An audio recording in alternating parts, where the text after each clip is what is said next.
الحمدللہ والصلاة والسلام علی رسول اللہ۔ قربانی کرنے والے نے خود تسمیہ پڑھی اور نیت کی، ذبح کسی اور سے کروایا۔ سوال کیا گیا ہے، میں نے 2 بکریوں کی قربانی کی، ان میں سے ایک میری اور میرے زندہ اور فوت شدہ اہل خانہ کی طرف سے تھی اور دوسری میرے فوت شدہ والدین کی جانب سے تھی۔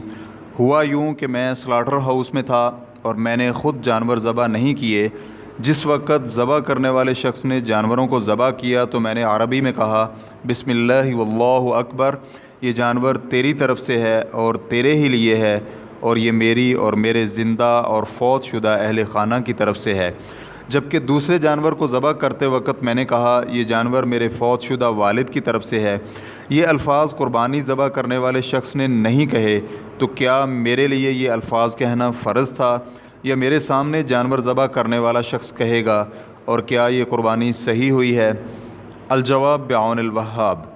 اول، جانور ذبح کرتے ہوئے تسمیہ پڑھنا واجب ہوتا ہے۔ جمہور اہل علم کے موقف کے مطابق تسمیہ کے بغیر ذبح کیا ہوا جانور حلال ہی نہیں ہوتا، اور یہاں اس شخص کا تسمیہ پڑھنا معتبر ہوگا جو ذبح کر رہا ہے، یعنی قصاب اور قصائی وغیرہ جو ذبح کرتے ہیں وہ تسمیہ پڑھیں۔ قربانی کے مالک کی طرف سے پڑھی ہوئی تسمیہ معتبر نہیں ہے۔ شیخ ابن عثیمین رحمہ اللہ زاد المستقنع کی شرح میں کہتے ہیں، مصنف کہتے ہیں، یا کسی مسلمان کو ذمہ داری سونپ دے اور خود حاضر بھی ہو، یعنی مطلب یہ ہے کہ کسی مسلمان کو قربانی کا جانور ذبح کرنے کی ذمہ داری سونپ دے اور قربانی کا مالک خود ذبح کے وقت حاضر ہو۔ یہاں تسمیہ وہ شخص پڑھے گا جو جانور ذبح کر رہا ہے، کیونکہ ذبح کرنے کا عمل وہی کر رہا ہے، تو وہ اپنے ذبح کرنے کے عمل پر تسمیہ پڑھے گا۔ ریفرنس کے لیے دیکھیے الشرح الممتع، جلد نمبر 7، صفحہ نمبر 456۔ تسمیہ کا حکم۔ اگر ذبح کرنے والا شخص تسمیہ بھول جائے تو اس کا ذبیحہ حلال ہے، اس صورت میں اس کا عذر قبول کیا جائے گا۔ ابن قدامہ رحمہ اللہ المغنی، جلد نمبر 13، صفحہ نمبر 290 میں کہتے ہیں، جانور ذبح کرتے وقت تسمیہ پڑھنے کے متعلق امام احمد کا مشہور موقف یہ ہے کہ اگر یاد ہو تو تسمیہ پڑھنا شرط ہے، تاہم بھول جانے سے تسمیہ پڑھنا ساقط ہو جائے گا۔ یہ موقف ابن عباس رضی اللہ عنہما سے مروی ہے۔ اسی کے امام مالک، ثوری، ابو حنیفہ اور اسحاق رحمہم اللہ قائل ہیں، جس جانور کو ذبح کرتے ہوئے آپ تسمیہ بھول جاتے ہیں تو اسے حلال اور جائز کہنے والے فقہائے کرام میں عطا، طاؤس، سعید بن مسیب، حسن بصری، عبد الرحمن بن ابی لیلہ، جعفر بن محمد اور ربیہ رحمہم اللہ شامل ہیں۔ ہماری دلیل ابن عباس رضی اللہ عنہما کا قول ہے، جو تسمیہ پڑھنا بھول گیا تو اس میں کوئی حرج نہیں ہے، اور ویسے بھی جن کا ہم نے نام ذکر کیا ہے ان کا صحابہ کرام میں کوئی بھی مخالف نہیں ہے۔ نیز اس صورت میں اللہ رب العزت کے فرمان وَلَا تَأْكُلُوا مِمَّا لَمْ يُذْكَرِ اسْمُ اللَّهِ عَلَيْهِ وَإِنَّهُ لَفِسْقٌ، اور وہ چیز نہ کھاؤ جس پر اللہ کا نام نہ لیا گیا ہو، یہ نافرمانی ہے۔ سورۃ الانعام آیت نمبر 121۔ اس کا مطلب یہ ہوگا کہ یہ آیت ایسی صورت کے متعلق ہے جس میں جان بوجھ کر تسمیہ نہ پڑھی گئی ہو۔ اس کی دلیل اللہ رب العزت کے اس فرمان وَإِنَّهُ لَفِسْقٌ اس میں موجود ہے، کیونکہ جس پر تسمیہ بھول کر نہ پڑھی گئی ہو تو اسے کھانا نافرمانی نہیں۔ ابن العربی رحمہ اللہ کہتے ہیں، جانور ذبح کرتے ہوئے تسمیہ بھول جانے سے جانور حرام نہیں ہوتا، کیونکہ اللہ رب العزت کے فرمان میں یہ الفاظ موجود ہیں وَإِنَّهُ لَفِسْقٌ کہ یہ نافرمانی ہے، جبکہ بھول جانا نافرمانی نہیں ہوتی۔ اس پر سب کا اجماع ہے، اس لیے ایسے جانور کو کھانا حرام نہیں ہے جس کو ذبح کرتے وقت مسلمان تسمیہ بھول گیا ہو۔ ریفرنس کے لیے دیکھیے احکام القرآن، جلد نمبر 2، صفحہ نمبر 750۔ یہی حکم اس وقت ہے جب کسی شخص کو تسمیہ ترک کرنے کے حکم کا علم ہی نہ ہو۔ مثلا ذبح کرنے والا یہ سمجھے کہ جس کی قربانی ہے اسی پر لازمی ہے کہ وہ تسمیہ بھی پڑھے، تو وہ لا علمی کی بنا پر معذور ہے، اس صورت میں اس کا ذبیحہ حلال ہوگا۔ شیخ عبدالعزیز بن باز رحمہ اللہ کہتے ہیں، جس وقت کوئی مسلمان جان بوجھ کر عمدن تسمیہ نہ پڑھے اور اسے علم بھی ہو تو اس کے ہاتھ کا ذبیحہ نہیں کھایا جائے گا۔ تاہم اگر لا علم ہو یا تسمیہ پڑھنا بھول جائے تو پھر اس کا ذبیحہ کھانے میں کوئی حرج نہیں ہے۔ ذبح کرتے وقت تسمیہ پڑھنا لازمی ہے، اس کے بغیر کوئی چارہ کار نہیں۔ بسم اللہ واللہ اکبر کہہ کر جانور ذبح کرے۔ تاہم اگر کوئی مسلمان بھول کر یا تسمیہ پڑھنے کے شرعی حکم سے لا علمی کی بنا پر تسمیہ نہیں پڑھ سکا تو اس کا ذبیحہ حلال ہے۔ ریفرنس کے لیے دیکھیے فتاوی نور علی الدرب، جلد نمبر 24، صفحہ نمبر 164۔ تا 165۔ اس بنا پر اگر ذبح کرنے والے شخص نے عمدن تسمیہ ترک کر دیا تو اس کا یہ ذبیحہ حلال نہیں ہے، چاہے اس کی جگہ آپ نے تسمیہ پڑھ بھی لی ہو، کیونکہ تسمیہ پڑھنا اسی شخص کا معتبر ہوگا جو ذبح کر رہا ہے، تو اب یہاں ذبح کرنے والا خود تسمیہ پڑھے گا، یہی معتبر ہوگا۔ لیکن اگر ذبح کرنے والے شخص سے بھول کر تسمیہ رہ گئی یا اسے علم ہی نہیں تھا کہ تسمیہ پڑھنا واجب ہے، تو ان دونوں صورتوں میں اس کا ذبیحہ حلال ہے اور وہ بھول چوک اور لا علمی کی وجہ سے معذور شمار ہوگا۔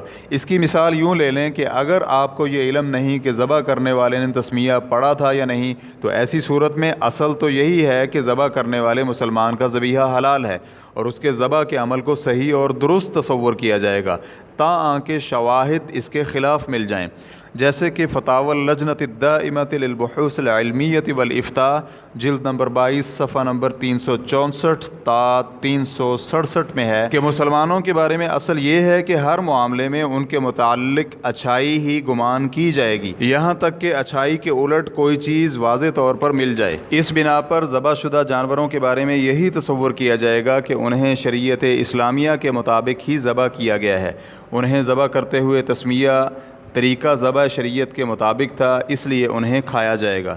جیسے کہ سیدہ عائشہ رضی اللہ عنہا کی حدیث ہے کہ کچھ لوگوں نے کہا، اے اللہ کے رسول، لوگ ہمارے پاس گوشت لے کر آتے ہیں اور ہمیں نہیں معلوم کہ اس پر اللہ کا نام ذکر کیا گیا ہے یا نہیں، تو آپ علیہ الصلاۃ والسلام نے فرمایا، تم اس پر بسم اللہ پڑھو اور کھا لو۔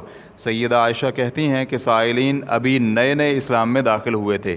اس حدیث کو بخاری، نسائی اور ابن ماجہ نے روایت کیا ہے۔ ریفرنس کے لیے دیکھیے دائمی کمیٹی برائے فتاوی و علمی تحقیقات، عبداللہ بن سلیمان بن منیع، عبداللہ بن عبد الرحمن بن غدیان، عبد الرزاق العفیفی۔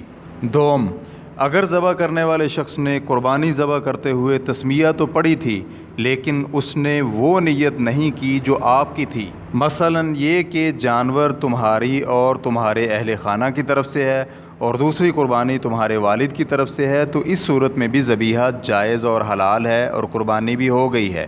ذبح کرنے والے کے لیے ان چیزوں کی نیت کرنے کی ضرورت ہی نہیں ہے، اس میں صرف آپ کی نیت کافی ہے، بلکہ تب بھی معاملہ صحیح ہے کہ آپ اپنی زبان سے یہ الفاظ نہ کہیں، صرف دل میں ہی رکھیں۔ زرکشی رحمہ اللہ اپنی مختصر الخراقی کی شرح میں لکھتے ہیں، علامہ خرقی کہتے ہیں، ذبح کرنے والے پر یہ لازمی نہیں کہ وہ جس کی طرف سے ذبح کر رہا ہے اس کا نام لے، کیونکہ اس کے لیے نیت ہی کافی ہوتی ہے۔ شرح، صرف نیت پر اکتفا کرنے کے جواز میں کوئی شک نہیں ہے، کیونکہ اعمال کا دار و مدار نیتوں پر ہوتا ہے۔ ہاں، اگر کوئی اس شخص کا نام لے جس کی طرف سے قربانی کی جا رہی ہے تو یہ اچھا عمل ہے۔ علامہ خرقی کا یہ کہنا کہ کیونکہ اس کے لیے نیت ہی کافی ہوتی ہے، یہ اس بات کی طرف اشارہ ہے کہ نیت کا ہونا انتہائی ضروری ہے، اور اس بات میں کوئی اشکال باقی نہیں رہتا کہ قربانی نیت کے بغیر قربانی ہو ہی نہیں سکتی۔ ریفرنس کے لیے دیکھیے شرح الزرکشی علی مختصر الخراقی جلد نمبر 7 صفحہ نمبر 45 اور 46۔ شیخ ابن عثیمین رحمہ اللہ سے پوچھا گیا، کیا قربانی ذبح کرتے وقت یہ ذکر کرنا شرط ہے کہ کس کی طرف سے قربانی کی جا رہی ہے؟ تو شیخ رحمہ اللہ کا جواب تھا، اگر یہ ذکر کیا جائے کہ یہ قربانی فلاں کی طرف سے ہے تو یہ افضل عمل ہے، کیونکہ نبی علیہ الصلاۃ والسلام بھی قربانی ذبح کرتے وقت کہا کرتے تھے، اللہم ھذا منک ولک، اللہم ھذا عن محمد و آل محمد، یا اللہ یہ تیری طرف سے ہے اور تیرے ہی لیے ہے، یا اللہ یہ محمد اور محمد کی آل کی طرف سے قبول فرما۔ تاہم اگر کوئی نہ بھی ذکر کرے تو نیت ہی کافی ہے، البتہ ذکر کرنا افضل ہے۔ ریفرنس کے لیے دیکھیے مجموع فتاوی ابن عثیمین جلد نمبر 25 صفحہ نمبر 60۔ اس بنا پر اگر آپ نے ذبح کرنے والے کارندے کو ذبح سے پہلے قربانی کرنے کا مقصد بتلا دیا تھا تو ظاہر یہی ہے کہ اس نے آپ کے بتلائے ہوئے مقصد کے مطابق نیت کر لی ہوگی، کیونکہ آپ نے اسے اسی کام کے لیے اپنا نمائندہ بنایا تھا۔ اب یہاں پر اس کو زبان سے ادا کرنا شرط نہیں ہے، اور اگر آپ نے اسے بتایا ہی نہیں اور نہ ہی اسے معلوم تھا تو آپ کی نیت ہی کافی ہو جائے گی، کیونکہ آپ نے اسے صرف ذبح کرنے کی ذمہ داری سونپی تھی، نہ کہ قربانی متعین کرنے کی، کیونکہ قربانی متعین کرنے کا عمل تو آپ نے خود ہی کر لیا تھا، اور آپ نے خود ہی اس قربانی کے اخراجات برداشت کیے اور اس کے لیے اتنا ہی کافی ہوتا ہے۔ جیسے کہ امام نووی رحمہ اللہ کہتے ہیں، اگر کوئی کسی کو ذبح کرنے کے لیے اپنا وکیل بنائے اور جب اس وکیل نے جانور ذبح کیا تو موکل نے نیت کر لی تو یہی کافی ہے۔ یہاں وکیل کو الگ سے نیت کرنے کی ضرورت نہیں ہے، بلکہ اگر وکیل کو یہ بھی معلوم نہ ہو کہ ذبح ہونے والا جانور قربانی کا ہے تو تب بھی کوئی حرج پیدا نہیں ہوگا۔ ریفرنس کے لیے دیکھیے المجموع جلد نمبر 8 صفحہ نمبر 406۔ زرکشی رحمہ اللہ کہتے ہیں، جب قربانی کا جانور متعین ہو چکا ہو تو پھر نیت کی ضرورت نہیں رہتی، کیونکہ جانور پہلے ہی متعین ہو چکا ہے۔ ریفرنس کے لیے دیکھیے شرح الزرکشی علی مختصر الخراقی جلد نمبر 7 صفحہ نمبر 44۔ خلاصہ کلام یہ ہوا کہ اگر ذبح کرنے والے شخص نے عمدن تسمیہ نہیں پڑھی تو قربانی صحیح نہیں ہے، کیونکہ ایسی صورت میں یہ ذبیحہ مردار شمار ہوگا اور مردار کو کھانا حلال نہیں ہے۔ اور اگر اس نے تسمیہ پڑھی تھی یا لا علمی کی بنا پر اس نے تسمیہ نہیں پڑھی، یا آپ کو تسمیہ پڑھنے یا نہ پڑھنے میں شک پیدا ہو گیا، تو ان صورتوں میں قربانی صحیح ہوگی۔ واللہ تعالی اعلم۔